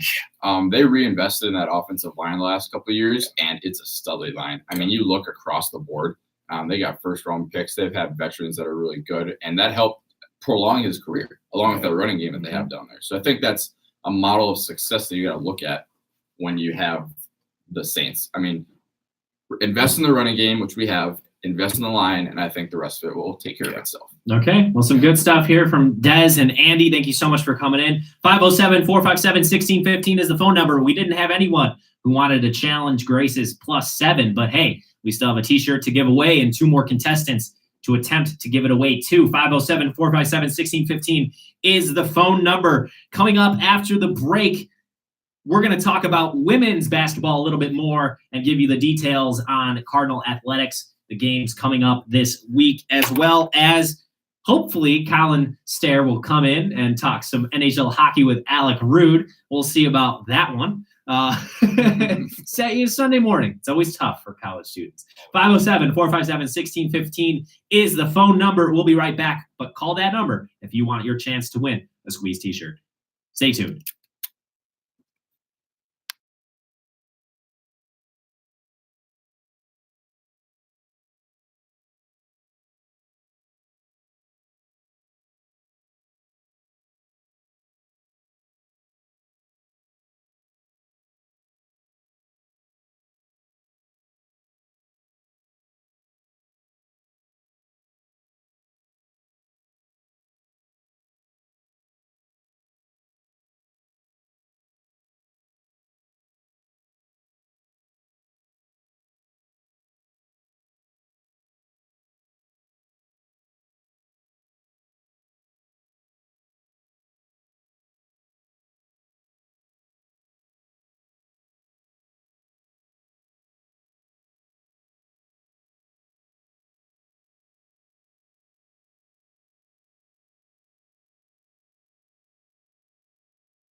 Once I leave it. Yeah. You are listening to The Squeeze with Anthony Pasquazi on KSMR Radio, broadcasting live on 92.5 FM on campus and 94.3 FM in Winona, Minnesota, as well as online at smumn.edu/KSMR. KSMR Real College Radio. Colin Stir did make it. How we doing? Over from Brother Leopold Hall. Stumbled his way on over, and thanks for getting out of bed so early on this Sunday morning. Glad to be here with you boys. Yeah, so you do host the Two Guys, One Take radio show with Stephen Reamer every Friday at 12:30. Yep. Is that correct? Except for this Friday. Except for this Friday, because Stephen actually was at the Northwestern game. Did you hear about that game? I saw he was there, yeah. DePaul, it was Northwestern against DePaul. DePaul had a 14-point lead. Really? And Northwestern ended up winning by 14, I think. Really? They went on a 30-0 run to finish the game. That's crazy. Yeah, something crazy like that. So maybe you should talk about it this weekend, Friday at 12:30 with Stephen Reamer. Talk about that Northwestern game. Might have to. Unless, of course, finals gets to you like it is getting to me. I was on the verge yesterday of not having the squeeze today because of all the work that Alec and I had to do. But you know what? We rallied. We put it together. I called upon my buddies to come in and talk, you, Colin, and then Des and Andy, to fill some time. So thank you so much. I am going to exit stage right because, well, nobody wants to win a T-shirt other than Grace. I guess Grace's intimidating performance just is really telling everybody to stay away. But I'm going to exit stage left. I'm going to give these two, a couple minutes, 5-10 minutes, to talk some NHL hockey, maybe some SMU hockey. As we all know, although I run a sports radio show, hockey is absolutely foreign to me. I don't know. There's something about it. I've tried. I mean, I've gone to almost every SMU hockey game, but I can't get into it. I can't get into it like you guys can. You guys are Minnesotans. So I'll give you guys the stage and, let's talk some hockey. Oh, yeah, we can start off with St. Mary's hockey. Colin was – what were you doing at the hockey games? You did a little stats, a little plus-minus? A little plus-minus, little taking notes of where the shots were taken.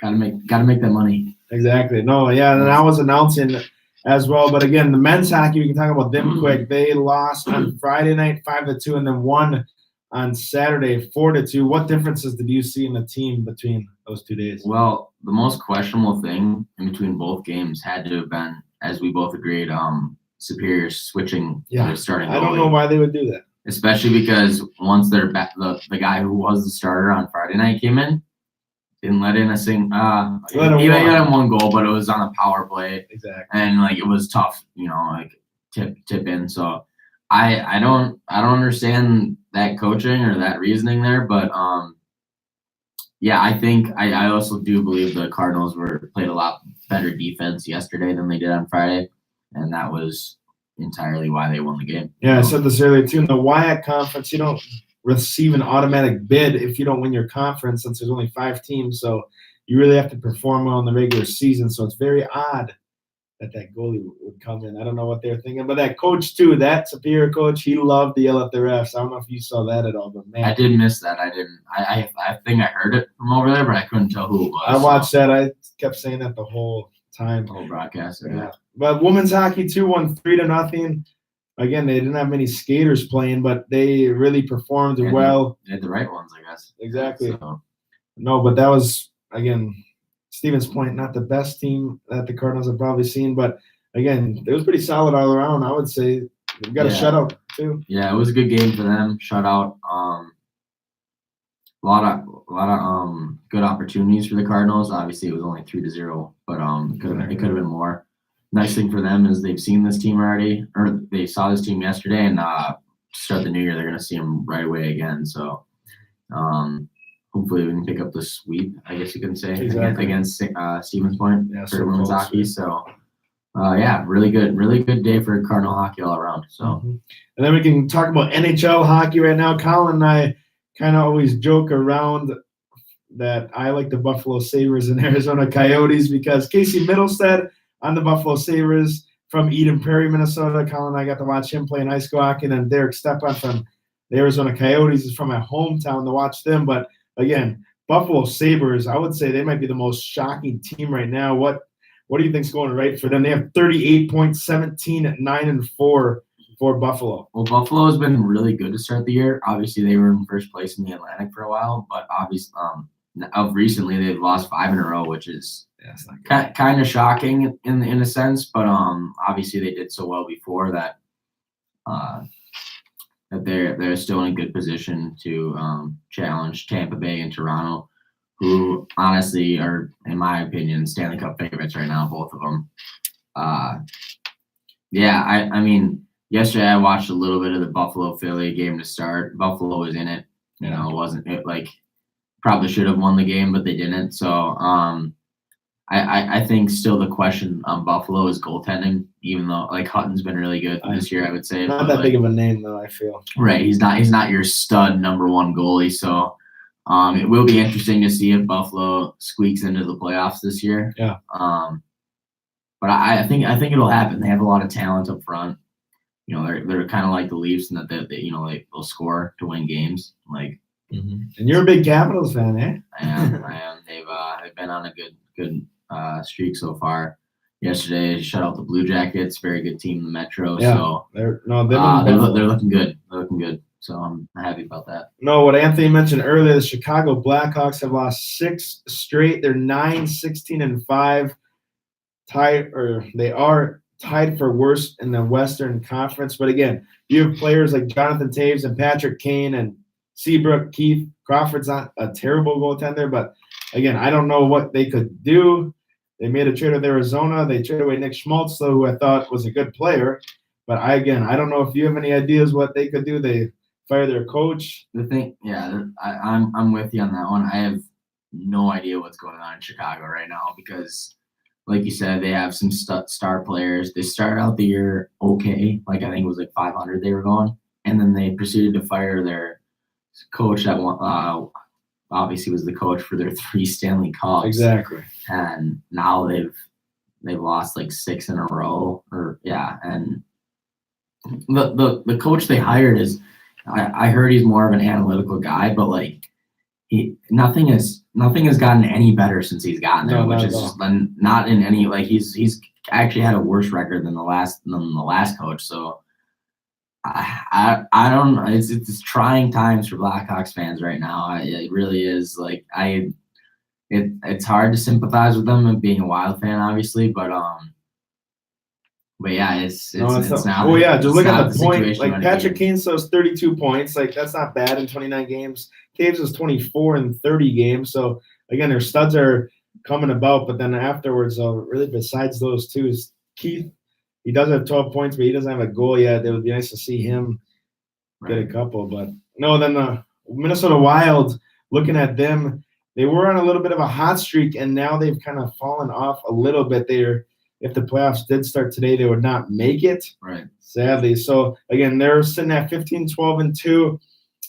I haven't watched a couple of their past games, but again, with how good the Central is, they're going to have to get a wild card spot in some way. And with Edmonton, with McDavid, if he comes up too, and then Arizona again, they're not looking terrible. But, again, if the Wild just play good, I feel they could get one of those wild card spots if they just do their job. Yeah, Thursday was a bad loss for the Wild, or was it Friday? I think it was Thursday. Yeah. Against the Oilers, 7-2. You never want to lose by that much, especially the Oilers. The Wild, they like you said, they like when you and I went to watch that game against Ottawa, they were on fire. They were winning every game just about. Yeah. And now I think they probably lost like 4 of their last 5, and they're now out, like you said, out of a wild card spot. Not the place you really want to be, but I mean, there's still a lot of games left. So I like their chances of making the playoffs. Well, we said this before. Like, I like their chances of making the playoffs. I don't believe they're going to do much if they get there. So, if you don't know hockey, the Wild are known as a team that make the playoffs, lose the first round. So that's usually basically in the first or second round. That's what it's like there. Montreal, they play Montreal next, then Florida, and then Calgary. One thing I'd like to add to, Colin and I are in the same fantasy football league. We have our playoffs starting today, and he is in the quarterfinals. It's our little tennis team. Colin is the manager of our women's team, but Colin's in the quarterfinals. I got a bye because I'm the number 1 seed, obviously. Not a big deal. Yeah. What do you like your chances today? Absolutely. Yeah. Who do you? I haven't really looked at who you're. I like my chances every time. I think I'm projected to have 146 points today. Yeah, he's projected to win by 26. If Colin beats Marissa, then he plays me in the semifinals. So that would be next week. Colin versus Alex semifinals. How is he projected to have so many more points than you? No, he's Alex on a bye week. Or sorry, Colin. How he's more than Marissa by 26. Because my team's good. He's got Drew Brees, Ezekiel Elliott, Christian McCaffrey, Stephon Diggs, Juju, Jared Cook, Robert Woods, Billsy, Jason Myers, kicker. So he's a pretty good squad. Holy cow. Did anyone in your league have Derrick Henry? Did I?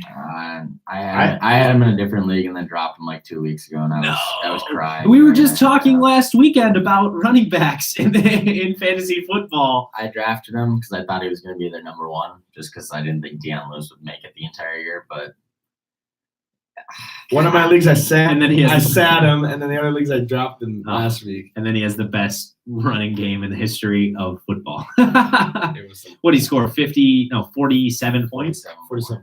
Oh my Well, gosh. but Jake's got to learn how to tackle somebody. Yeah. They can't That, tackle the that same 90-yard touchdown looked very easy for him, in my opinion. Oh, It did. I mean, that he's tackling not was that terrible. fast either. No, that's what I'm saying. Like, What? He is pretty fast. Well, he's Actually, pretty that fast. was For a the big guy. That was the. This is going to surprise you. That was the fastest a football player has ran in the NFL this season. Faster than Tyreek Hill, faster than Tariq Cohen, faster. It was statistically it was 21.4 miles an hour that he got up to. You got a head start, 20 yards. Well, no, I mean, yeah, that will happen when you're running 99 yards. But for a big guy, I was surprised to hear that stat. Both of your eyebrows rose when I said Right. that. But I would agree. It looked like he was moving in slow motion out there, just stiff arming guys. Like, it was impressive. 90 yards or whatever. Like, that was insane. But it like, for me, it didn't look like he was hauling the mail or anything. Like, I don't know. yeah, he did look slow. I will admit. I mean, he's more of a, like, I wouldn't say AP is slow either. He's fast as can be, but I would say he's kind of similar to like AP looks like he's almost moving kind of slow sometimes too, just because of how big he is. Like, Yeah. you know what I'm saying? Like, yeah, It also could have something to do with how long their strides are as well. Yep. Yeah, because smaller guys have smaller strides, so they look a lot quicker, a lot faster, and bigger guys have longer strides, so they kind of look a little slower. But thanks, Colin, for coming in. 507-457-1615 is the phone number. Again, I mean, we only have 35 minutes left. You're just going to hand the T-shirt to Grace? That's fine with me. That's a new winner. I'm sure that's fine with Grace, but 507-457-1615 is the phone number if you want to call in and win that Squeeze T-shirt. Maybe we'll get a third Christina. Maybe Christina will win again. But 507-457-1615 is the phone number. And then coming up after the break, start formulating the thoughts right now. This is the end of the first year of. Oh, here we'll do one before the break. Let's just answer it. I'll answer it on there. I'll take that. Hello, what's your name and where you're from? You're on the Squeeze. Lisa from Elmwood Park. Hi, Lisa from Elmwood Park. Are you calling for a 16-second squeeze? I'm going to attempt the 16-second squeeze. Okay, sounds good. So you know how the game works, correct? I do. Okay, so who do you want to pick from? Do you want to go up against Katie or Anthony?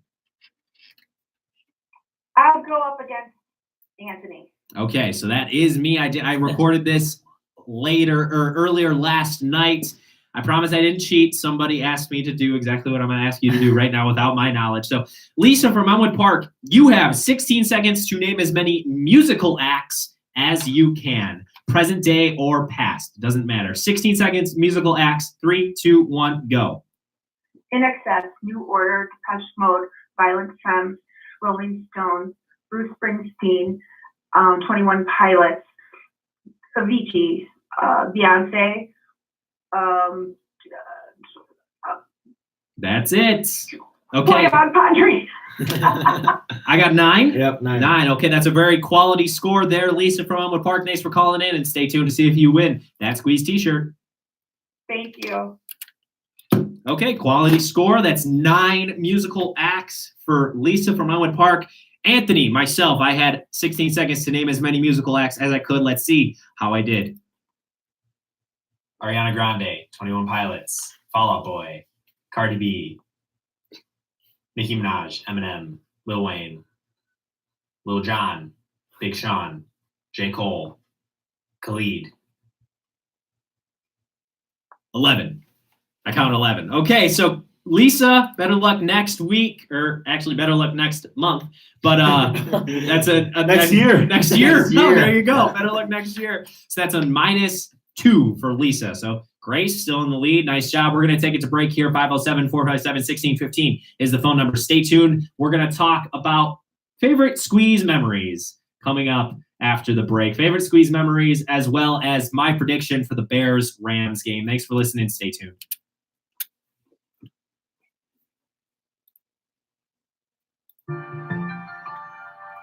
Good deal.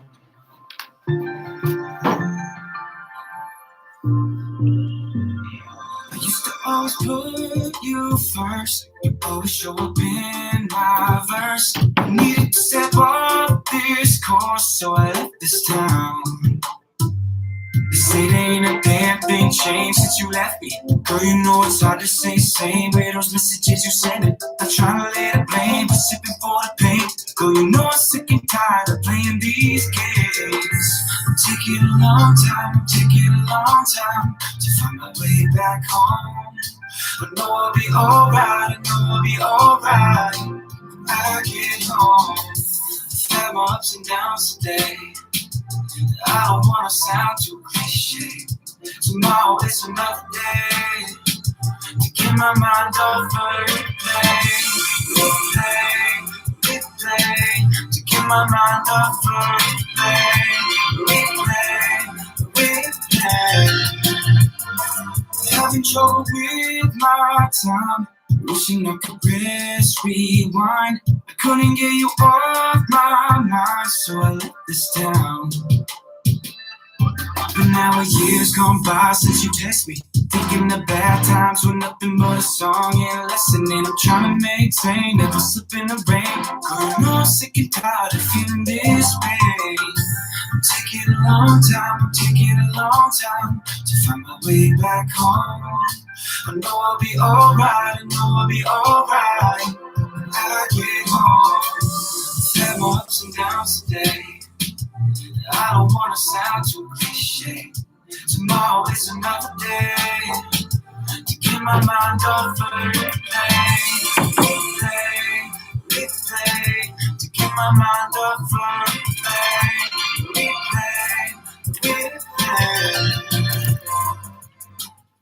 That was Isaac French with Replay. Both Spotify links for Timeless and Isaac French are in the description of the stream. I'm calling them out, shouting them out. They're both quality artists. I hope you enjoy it, and I want to thank them for allowing me to play their songs on the stream today. It adds just a little niceness, I guess, to the YouTube live stream because it goes from silence to listening to some music. Last year, before we were on YouTube, I got to look for music to play on the show, and it was kind of fun. You know, you enjoyed it, and it something's missing, I think, when we can't play music on the YouTube live stream because of copyright. But I'm excited that we get to focus on one Winona artist and one artist from the East Coast who's good friends with Zach Mayo, went to college with each other. That's Isaac French. So check out their Spotify links in the description below and give them some support, as I'm sure they will ask to give their fans some support of the show and the station right here, KSMR and The Squeeze. You are listening to The Squeeze on KSMR Radio, broadcasting live on 92.5 FM on campus and 94.3 FM in Winona, Minnesota, as well as online at smumn.edu/KSMR. KSMR, Real College Radio. So, Alec, I did 4 or 5 squeezes alone last year. Might even have been only 3 or 4. And I still can't believe it. I have them on recording, but I did talk for 2 hours straight by myself. Yeah, I still honestly don't know how I did it. I don't know the quality either, but you have been a great addition. And at this point, I mean, it's been fun. You've been on the show for more. You've been a part of the show for more than you haven't been a part of the show, is what I'm trying to say. Yeah. So thank you again. That first week together, I mean, almost all of last year, we were working on our chemistry. We were trying to get things, sorted away. And you were a little less okay with chiming in. And I'm like, dude, you can interrupt me. It's fine. Like, we're hosting a radio show. Don't be afraid to argue with me. And I think this year we've gotten a lot better at it. And I want to thank you for all that you do. I want to thank all of you for listening every week, for those of you who do. And if you're tuning in for the first time ever, don't be afraid to tune in regularly. We will be back in 2019. This is our last show of 2018. And I kind of want to look back at some of my favorite memories. And 507-457-1615, if you have a favorite memory of something that I said, something dumb that I said, or some segment that we did, maybe a favorite guest. I know I have a couple favorite guests, and then Alec as well. I mean, what can you say, do you think has been your favorite thing about the Squeeze, or maybe favorite memory about the Squeeze, or really anything? I think the summary of this fall has been us talking about the Bears. Before meeting you, I didn't really like the Bears. Like, I was like, okay, one of my good buddies back at Hastings, he's a huge Bears fan. Him and his dad just adore them. And I was like, oh, I kind of don't like the Bears because he does. But just listening to you gave me kind of a reason to, like, I'm not gonna say not like him, but it's gonna like. It's just fun to hear like how much you love him, and then we try to play devil's advocate a little bit. So no, I think that's just been fun talking about them. Not because you're a fan of them, but because coming in this year, I was just sick of all these fans saying how good they're going to be and stuff. And Now they're they've actually proven good. me wrong, but Yeah. they're still going to lose in the first round of the playoffs. They're going to get the 3 seed, but they'll lose to the 6 seed, which would be the Vikings. Oh my gosh. That'll be the first round. How exciting is that going to be? I think that's going to be the first round. I think Seattle's going to get the 5th seed, Vikings 6, Bears 3rd. Yeah, we've had such a fun I'm from Chicago, and I've had such a fun experience going to school in Minnesota, practically going to school in Wisconsin. I mean, we're on the river, so we're very close to both. In both baseball and football, I've had this awesome dialogue going with all of these Wisconsin and Minnesota natives about the Cubs and the Brewers and about the Bears and the Vikings. And it's fun to finally be in that conversation with the Bears because the Bears are not historically great. We have one Super Bowl, Super Bowl 85, and yet we're known as none. Oh, really? The Vikings have never won a Super Bowl? Yeah, I think we lost four or five championships. Oh, wow. That's a bummer. But it's a lot of fun. I agree. I think talking about it's fun having the Chicago point of view, the Minnesota point of view, and we are a Minnesota sports radio show that talks a lot about Chicago sports because that's a lot of what I know. But I'm happy to have you in here.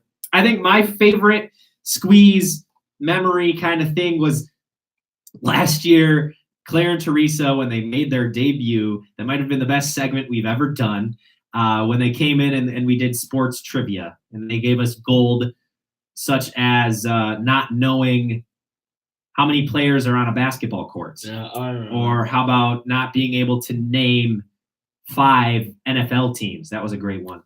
But then that brought us to this year's segment of picking games with them, and they've been doing not a half bad job. They're 500, 32-32, doing they're in 3rd place out of 3, which are we doing this up in the playoffs too? Yeah, we're doing it in the playoffs. We're gonna pick every playoff game, or at least attempt to, at least on air. To keep it going, let's think about that bet. 507-457-1615. Tell us what you've loved about the squeeze, what you've hated about the squeeze, what made you laugh, and maybe what made you cry. Because a good radio show makes people laugh and makes people cry, right? Yeah. I know I've been the hated thing. I was like, ooh. No, we've had some hot takes here. People can hate what we say. That's okay. Criticism is always welcome. 507-457-1615. Another thing that I've just absolutely loved about the squeeze is the Twitter page. I think the Twitter page has gotten a lot of traction going, being followed and supported so much by the men's basketball team, Coach Fano, Coach Brown, and Donnie, the SMU ID, SID account followed us a couple of weeks ago. And a big shout out to the men's soccer team. They were the first official SMU account to follow us, as well as SAC. And, the fact that we're kind of being it's the recognition from the official teams at St. Mary's that is really making us feel like we're doing something here. We're getting more guests on every week, and we did fail to get an athlete on this week. I guess we had, we were Des and Andy. Show I was, and that was part of it. I hadn't booked a guest yet, and so all 5 of the guests that you saw today, I asked late last night, and they all came through. So I want to thank them again. But we've gotten 2 of the best athletes on the show in the last month with Eli Cave and Brandy Blattner. I mean, you have the best basketball player on the team, best basketball and volleyball player on the women's team. We've also had, we've had soccer players. Robbie and Josh, I would say, are the top 2 on that men's team. Robbie and Josh. We had Cassie come in from the women's soccer team, Cassie Alaraga. She's one of the best freshmen on that team. So just all the support has meant a lot to me. The only people who listen every week are realistically my family and really close friends and girlfriend. But any support that anyone offers to the show really does mean a lot to both of us. We see the view counts on YouTube, and they're not always the highest, but millions on the radio. But there's millions on the radio. We've gone up from thousands. There's now millions on the radio, and it doesn't matter who or how many people you're talking to. All that matters is that we're getting better at this every single week, and we love the support that you give us. So, looking back on 2018, I said it at the beginning of the show, but I want to thank everybody for any support that you've given us, whether it be wearing your Squeeze t-shirt around school or watching the show, once a month, or just tweeting about us or responding to our Twitter polls, anything. It really does mean a lot. So I want to thank you all. And that Squeeze Twitter page is at the Squeeze, the numeral 4.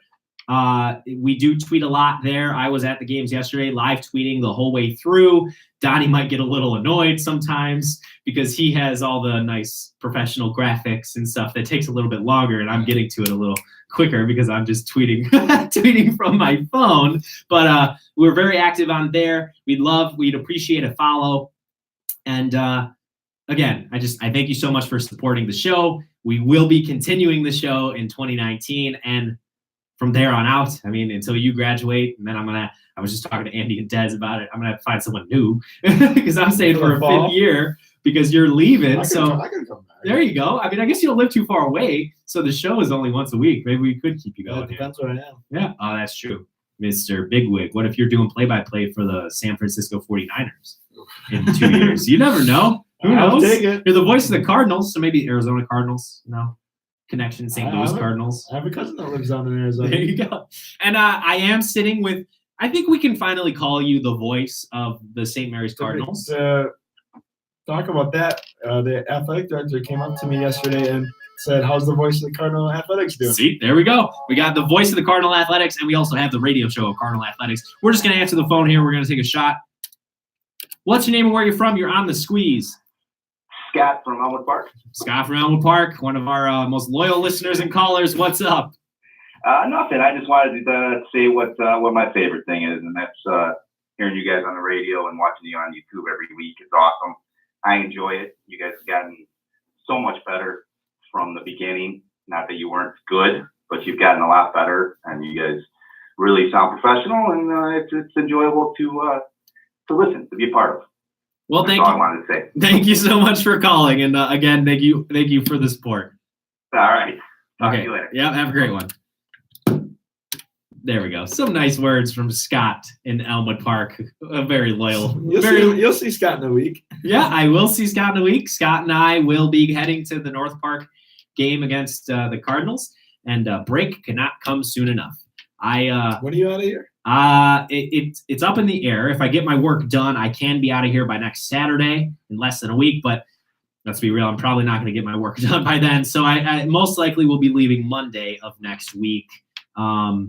I think I'm going to have to put my Xbox, PlayStation, TVs, YouTube, Netflix, I'm going to have to put it all in a lockbox somewhere. Maybe rent out a U-Haul and just park it in the overflow lot and just lock it in there, because I need to stay away from that stuff as much as I can with all of the schoolwork that must be done over the next 5 days. Holy cow. Very stressed. You actually, you've had a great semester, one of your best, if I do say so myself. And you've lined yourself up pretty nicely for not a lot of work, right? I only have 2 finals. I have only some classes that just have like 1 assignment left. But yeah, my finals go good. It should be a 4.0, but it's gonna be close. But 2 of the classes that I need tests in, I only need like a 70-60% on a final. So I think I should be fine. But again, if I can get a 4.0, I would be, and they're all at A's right now, so hopefully it'll stay that. Yeah, Mom and Dad, I know you're listening because one of you just called in. But he's the model son that you would have liked. But I am not. I'm not at the 4.0 this semester. I put in a lot more work Last freshman year, yeah. 2 semesters, and it was not a 4.0. It was still good, but it wasn't a 4.0. And Maybe you just got lucky. maybe. We'll see. We'll see if you could string 2 wins together. I haven't done homework in the past week, so I gotta. You really got to lock I got a down. lot to do today. Yeah. Okay. 507-457-1615 is the phone number. Last Sunday, last show, we did our first ever Squeeze draft. I saw that. Yeah, and Who won? then we put the poll up on the Twitter page, and I do believe that Alec won. Mm-hmm. I still don't know if I agree with it. The holiday draft was 4 rounds deep of each of us picking in snake fashion 4 of the best holidays in the draft. Alec's 4 picks were Christmas, Easter, 4th of July, and Valentine's Day. And yours truly, I had Thanksgiving, Halloween, Memorial Day, and New Year's Eve. You guys decided. We put the Twitter poll up. We had 18 votes. 18 votes and the thousands of others on the radio. Alec, with a grand total of 56% of the voting. Is that 10 to? So that's 10 to 8. Yeah, that's 10 to 8 right there. It was close. That's a lot closer. I mean, when you have big hitters like Christmas, Easter, and the 4th of July, I thought you were going to win by a landslide. But you know what? There's a lot of Thanksgiving people out there. There's a lot of Halloween people out there. And Memorial Day, I think some would argue Memorial Day is more fun than the 4th of July because Memorial Day is at the end of the summer. You're winding down. I was talking with Colin and a couple other buddies. I think the 4th could be the best. Really? They love the 4th. I love the 4th too. I love all of the summer holidays. Yeah. Summer holidays are great because you already don't have school. The weather's nice. You can go out. You can go, swim, hot dogs, hamburgers. Just being outside is awesome. But there you go. The results of the first ever Squeeze draft. Alec, you're 1-0 in Squeeze drafts. Congratulations. Thank you. I don't know how regularly we will do Squeeze drafts. We don't want to beat a dead horse, so we'll see how often we do them. But I had a lot of fun. I think that was one of our best segments from last weekend. And you suggested that maybe we should do a sports draft, but there's no fun in sports drafts. Yeah. There's no fun. We're a sports radio show. Why would we talk about sports? Why in the world would we ever talk about sports? But at the Squeeze Fours, the Twitter page, we just got another follower. So thank you. If you're listening and you followed the Squeeze, you listened. So thank you so much for listening. Tim Rude, no relation, I'm sure. No. Tim Rude said, keep up the great work on the show. Looking forward to 2019. Oh, I'm excited. Just hearing about that. Next Saturday when I go home, I'm going to Edina, the prestige kind of hockey. Oh, okay. For Minnesota. So no, just hearing about him, just thinking about break. Oh, that just gets me excited. We're gonna go to so many hockey games and stuff. But no, again, thanks for listening, Tim Rude. Both of our dads, very big supporters of the Squeeze, and they listen every weekend. So thank you to them, especially. 507-457-1615 is the phone number. I feel like we've just been talking in circles for the last 15 minutes, but hey, sports radio. you get as someone. I was listening to sports radio like I do. I always listen to the Chicago shows every day, basically, and.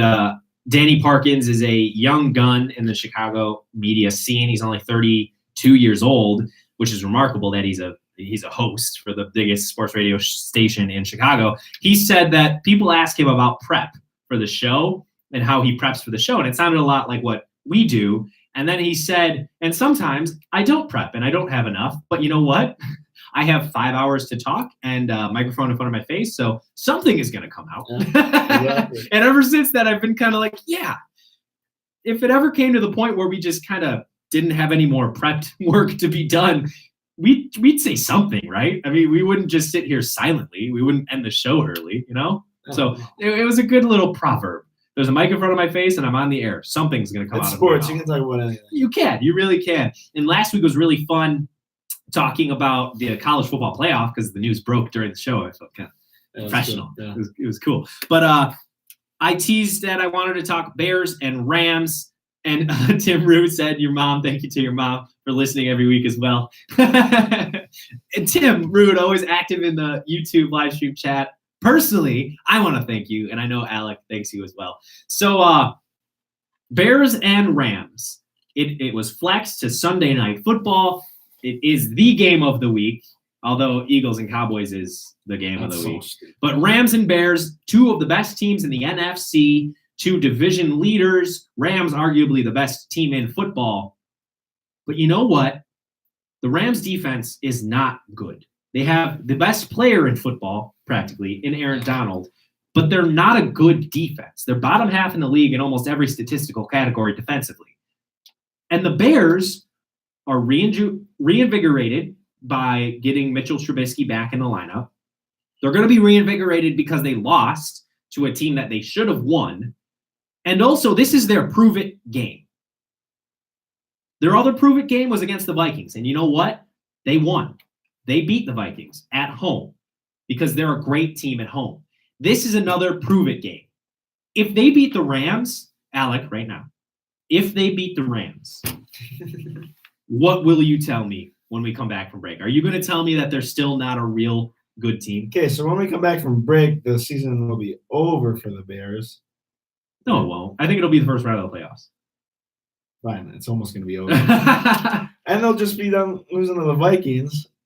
So, okay. We'll probably talk after this game. Probably. Yeah. If they beat the Rams, I would say they're for real, but they're still going to lose in the first round of the playoffs. But I would say they're going to prove me wrong because, like, their running backs right now, I'm not sold on it. And their wide receivers as well. So, Trubisky has turned my mind around. I think he's good. He's good. And then the defense, they're obviously really good. But you're facing Todd Gurley tonight, who is the best player in football. I think. People will say Aaron Donald, Mac, like some other ones. I think Todd Gurley is the best player in football. If they can shut him down, I would say if they hold the Rams under, let's say 28 points, I would say that. Oh, excuse me, another bad voice. I would say the Bears D is best D in football right now. So, and the thing about the Bears defense is they held Saquon Barkley last week to 105 yards in regulation. And then they let him bust that 44-yarder in overtime.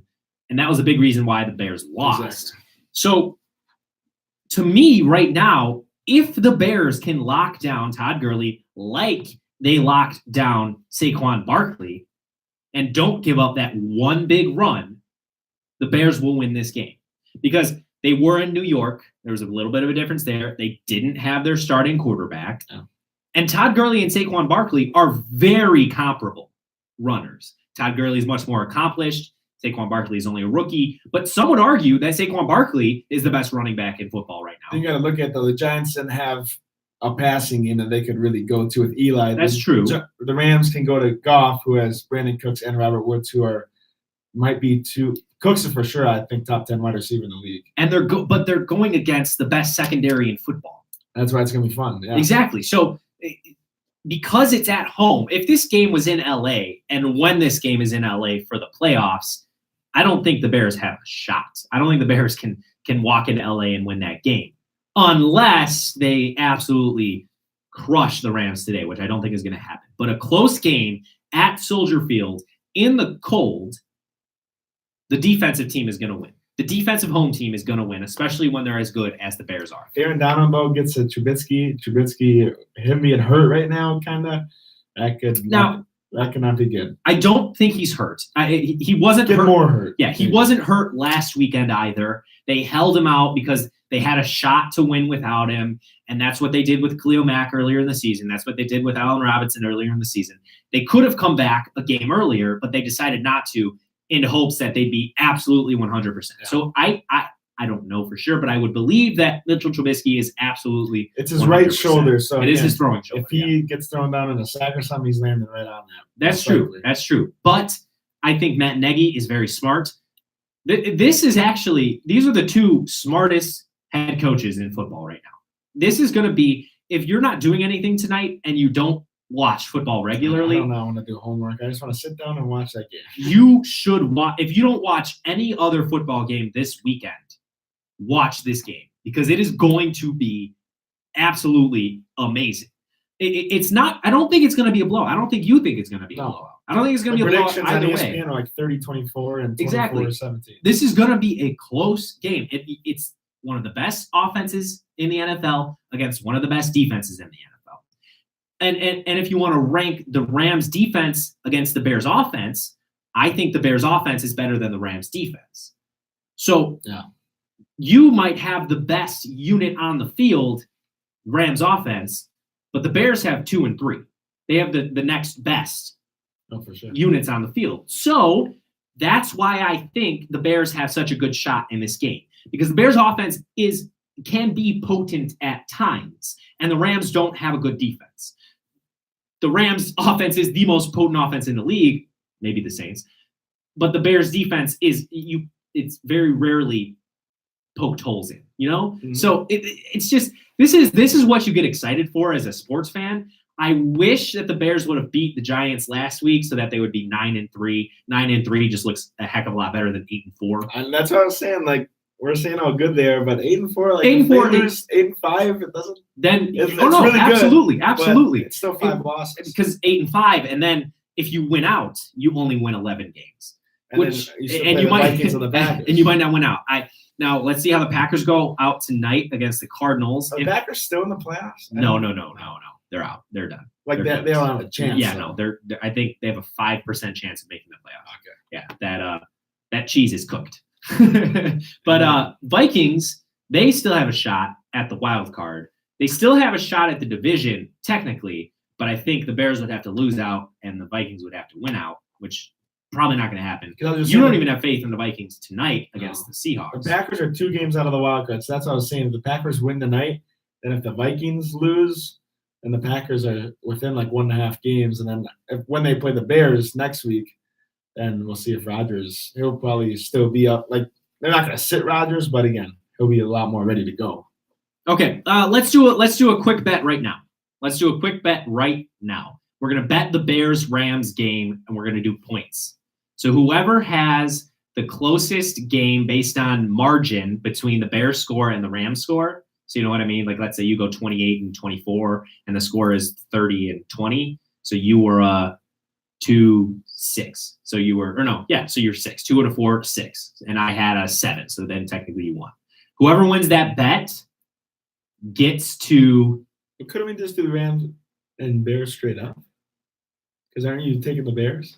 Okay, yeah, but then I kind of want a point spread if you're gonna do Rams Bears straight up. I believe the points is Rams giving 3. That's 3, yeah. Yeah, so Rams giving 3, which means if it was a neutral site, the Rams would be giving 6.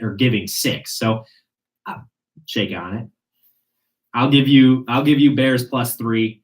What do you want to bet on it though? We have 2 minutes. 2 minutes. What do you think? 507-457-1615. Callers, let us know what the bet should be. 507-457-1615. What's up? I want to do something you eat. Just bad. But I'm such a picky eater, and you're not. Oh, I'm picky. You are picky. Okay. You just hear the tomatoes and black olives. Okay, here, Tim Rude, 24-21 Rams. That's I can see that happening. If you ask my parents, I was about to say, what is the food that he hates the most? And then my parents, if you're listening, chat, what's the food I hate the most? And whoever loses this has to eat the food that our parents put in the chat. Listen to this. When I went to Subway when I was little, you know what I got on my sandwich? What'd you get? Cheese. Cheese. You know what else I got? Gross. Nothing. That's just cheese and bread. It's terrible. Because how picky I am. At least I go meat and bread. Now I go turkey, cheese, bacon, Parmesan cheese. That's it. God, no, not Parmesan. But we're relying on you, parents. Mr. Rude, Mrs. Rude. We have to eat a lot of it. Mr. Pasquazi. No, it's like a bite. Yeah. We don't have to eat a whole bunch of it. That's fine. The loser of this has to eat the food that our parents put in the chat. Anything called a vegetable for Alec. Okay. So what's your least favorite vegetable? There's so many. So spinach. Do you like spinach? I hate spinach. You hate spinach. Nah, but spinach isn't disgusting enough. How about cauliflower? Do you like cauliflower? Never had it. Okay. It sounds disgusting. How about eggplant? Yeah. No, you know what? A beet. Yeah. If you lose, you have to eat at least one slice, the whole slice of a beet. Okay? Okay. Deal? That and then my sounds parents, we're counting on you. Scott Pasquazi, Lisa Pasquazi. What is the food that I hate the most that I'm going to have to eat if I lose this bet? 507-457-1615 or put it in the chat. Oh, no. My mom just texted me tuna salad. Oh, God, no. I don't want to eat tuna salad. That, she got me. She got me right there. That is my worst, nightmare is eating tuna salad. So, yes, you have. So there we go. If I win this bet, which is Bears plus 3, you have to eat an entire slice of a beet. And if you win this bet, I have to eat an entire spoonful of tuna salad. Did you get another text? No. Deal? Tuna salad? Sounds good? Yeah, that's fine with me. We already shook on it. This is going to be a fun one. And then we have to, it's going to happen. The Rams win by, if the Bears win or Rams win by 2 or 1, you win. Yes, and if it's, or here, do you want to give me 3.5? That's fine. Okay, so we're going Bears plus 3.5. So Bears have to lose by 3 or less or win for me to win, and Rams have to win by 3.5 or more for you to win. That's how lines work. For those of you who don't know, It's gonna be nervous though. I feel like the Rams might win by like 3. yeah, that's why. I mean, this is nerve wracking because I hate tuna salad. How about But I don't- How about at 3? It's even. Well, then we push, and then it's boring. Fine. I'll take it. Okay, perfect. Right now, tuna salad. The thought of me eating tuna salad almost makes me want to puke. I've never had it in my life, but I know it smells terrible. I've heard Subway's tuna salad is actually pretty good. We're not going to Subway. It needs to be official. What would it be? High V? What would be the? It's bad tuna salad. Okay, and the thought of me eating tuna salad is absolutely brutal, but the thought of me eating a beet, not that bad. But I can tell that you probably feel the same about beets as I do about tuna salad. If it doesn't look good, I normally don't eat it. Okay. I don't like lettuce. I think you're pickier than I am. Yeah. We're pickier about different things, but I think you're pickier than I am. 507-457-1615 is the phone number. We have a minute left. This was the final episode of The Squeeze with Anthony Pasquazi, produced by Alec Root on KSMR Radio. We're not going to be back until January 15th. I want to say something like that. We will remain active on The Squeeze Twitter, so thank you for the follows there. And if you don't follow us already, at The Squeeze 4 on Twitter. Thanks for listening. Thank you to Teresa, Claire, Des, Andy, and Colin, all for coming in on short notice and giving us some content on this fine Sunday. And go Bears, because I don't want to eat tuna salad. Go Rams. Okay.